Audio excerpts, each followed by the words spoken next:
Hey guys, we're taking a look at the Toro 28-inch 828 snowblower. There's some things that we really like about it. There's a couple things that we want to talk to you about it. Let's go in the shop and break it down.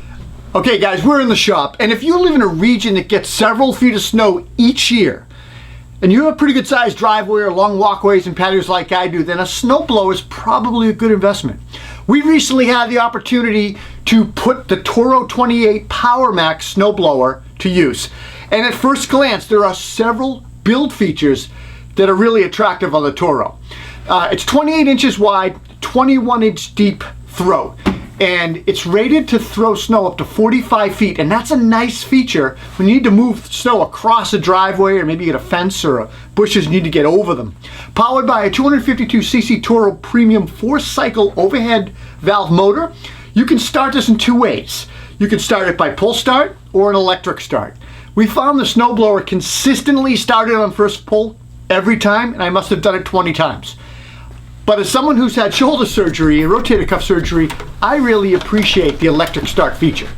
I store this unit in my shed, and I have a small short extension cord, and it's just super convenient to just push the button and go.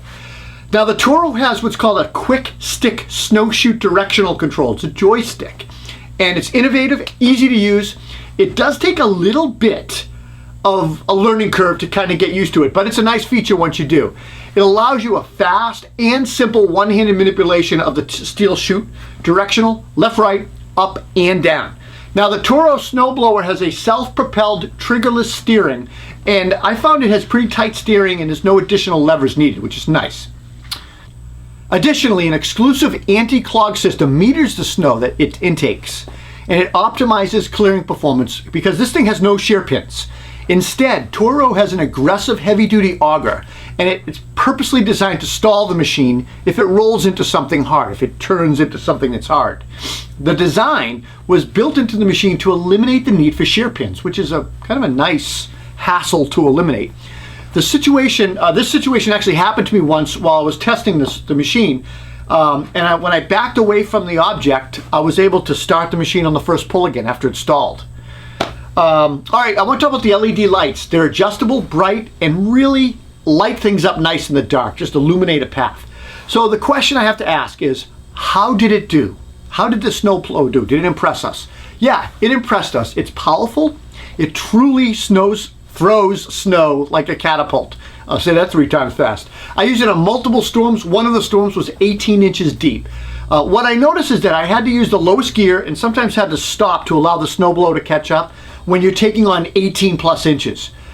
I mostly just listened to the motor and the chute discharge and gauged my speed, pausing when needed to be able to keep up with the intake of the snow. Once I cleared one full path, I took half or 3/4 paths, bites of snow, and it was effortless. I could do it at higher speeds. Now, it's a very powerful snowblower. It never stalls, in the snow, unless you hit something, and it can go through ice and slush, no problem. Like I mentioned earlier, this snowblower, the joystick was a joy to use. It's instantly intuitive. You get the hang of it after you use it a little bit.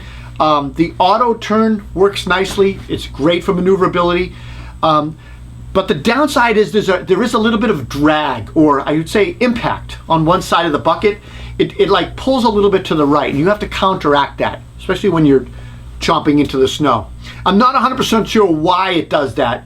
I checked the skid alignment, everything seemed to look okay. I put a 1/4 inch gap underneath the cutter, the skids and stuff. Okay, so for room for improvement, I always like to give my opinions on what I think could improve. I definitely think the first gear is a little bit too fast, especially when you're near the end of a path or you're trying to get close to something. You want to edge into it. I ended up having to just choke the lever a little bit. A slightly slower gear would just be better, I think. Now, there's a series of diagrams that come with this, the manual, and I just found them super confusing. It was not easy. As well as the shut-off gas knob on the snowblower, it's not labeled, and it's confusing, and it's not intuitive.